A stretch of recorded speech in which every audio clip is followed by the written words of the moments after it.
I need advice from people. Hi, I wanted to talk to you because I'm wondering if you still believe in Jehovah and God, because I came out of the Christian church myself. And the reason for that is because I started reading my Bible and realized that the Christians, the Christian church, literally does the exact opposite of what the Bible instructs you to do. They actually do everything that the Bible says not to do. They do pagan witchcraft holidays. They whitewash them. They're the biggest hypocrites. They do commandments of men over commandments of Jehovah, what literally our Messiah rebuked the Pharisees for in Matthew 15. They judge people by the flesh and not by Jehovah's righteousness, what his son was prophesied to give us. They literally break all the commandments.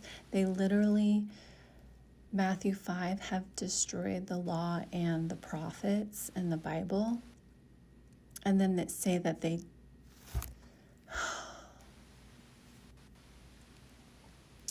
Yeshua said he didn't come to destroy the law or the prophets, but to fulfill.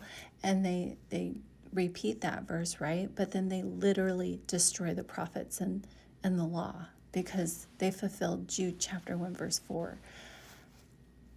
They've turned the grace of God into lasciviousness, saying that we're not under the law. We don't have to keep those commandments. The Messiah did away from them, with them. Like he literally destroyed them. Like they contradict themselves, and literally in that same sentence. He didn't come to destroy the law or the prophets, but fulfill. But their Messiah did away with the law, so he destroyed the law. And then their Messiah destroyed all the prophets, because all the prophets prophesied that Yeshua would give them the covenant at Horeb, the 10 Commandments. In Deuteronomy 18:15-19, Isaiah 42, he would magnify the law and make it honorable. Malachi 4, John the Baptist would pave the way for the Messiah and give him the law at Horeb, the covenant at Horeb that Yeshua would give them. The mercy that he would perform in Luke chapter 1, verse 72, referring to Daniel chapter 9, verse 4. Jehovah keeping covenants and mercy with thousands of them who keep his commandments, who love him and keep his commandments. The 10 Commandments, what was desired at Horeb, which is literally the life-giving water. The Messiah of the Bible warned us that there was going to be many, many Messiahs that come after him, saying, go look in the desert where they thirst, because the life-giving water isn't there. And I don't know if you know this, but there's like 46,000 different denominations that are Christian, all divided, all that do commandments of men over commandments of Jehovah, all who have turned the grace of God into lasciviousness, that you're saved by favor. When 1 Corinthians 10 tells you everything the Old Testament was examples to us of things not to do until the end of time, and that Jehovah wouldn't tempt us more than what we can handle. In Titus 2, it tells you that his grace, it has appeared to all men, the grace of God for all our salvation has literally been given to every single man of this planet. That's why Ephesians 2 says you didn't have to earn it. Of course, it wasn't by works, because his first spirit of grace he's given to all men, so they have a chance to be saved. And Titus 2, they have a chance to be saved because his grace teaches them to deny ungodliness, which is sin. which is 1 John chapter 3, sin is the transgression of the law. And Yeshua's commandments in Matthew 22:37 through 40, he fulfilled what was prophesied by Moses in Deuteronomy 18, giving us the covenant at Horeb, because to love God with all your heart, soul, and mind, he quoted Deuteronomy chapter 6, verse 5. And it means to keep the 10 commandments, teach your children, it will be your righteousness. He fulfilled what was prophesied by Moses, by Isaiah, Malachi, Daniel 9 verse 4, performing that mercy. You can also read that in Deuteronomy chapter 7 verse 9 and 10, keeping covenants and mercy with thousands of them who love him and keep his commandments. That is literally his mercy. That's the mercy he performed.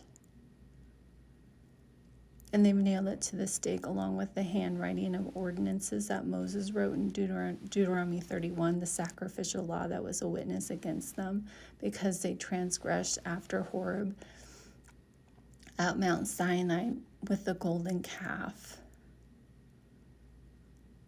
Deuteronomy 31, Moses wrote the sacrificial law in a book, the 600 some laws in a book with his hand, the handwriting of ordinances as a witness against them until it was finished. It was only there for a period of time.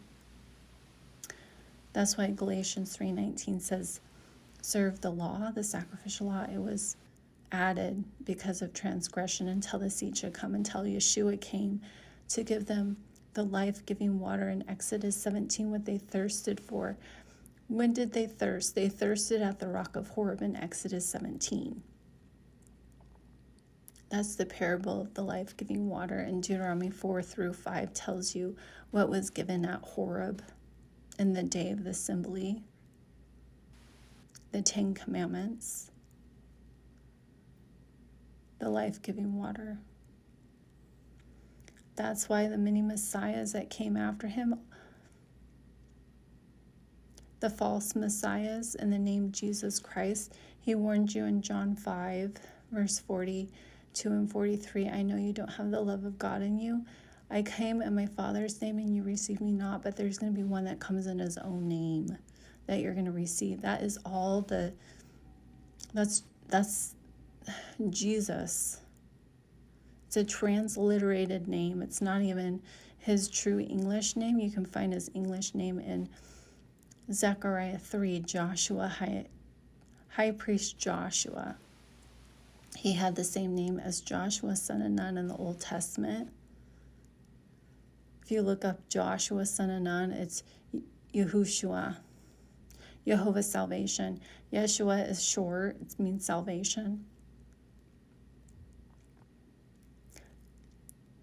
His English translated name, not transliterated, translated name is Joshua. And there's no name under heaven that you're going to be saved by. That is literally the Messiah who came in his own name. The many messiahs that say, go look in the desert, they don't give you the life-giving water because they've turned his grace, the grace of God, into lasciviousness. That's why I came out of the church. Because they don't believe in the Messiah of the Bible. They do everything that the Bible says not to do. Jeremiah 10, Jeremiah 7, Christmas, Easter, the whole reason why the northern kingdom was divorced and scattered to the four corners of the world, which is literally the sin unto death. In 1 John 5. They don't keep his Sabbath day. They don't keep the fourth commandment. They've created their own Sabbath on Sunday.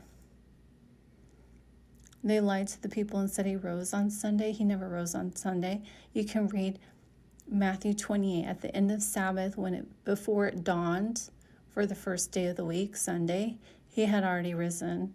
Daniel 9, he died midweek, and he gave the sign of Jonah to the Pharisees that he'd be in there 3 days and 3 nights. He died Wednesday night and rose on the Sabbath, 3 days, 3 nights. The church literally lied about everything. So that's why I came out. So I'm wondering if you came out of the church because you realized they lied about everything. So message me.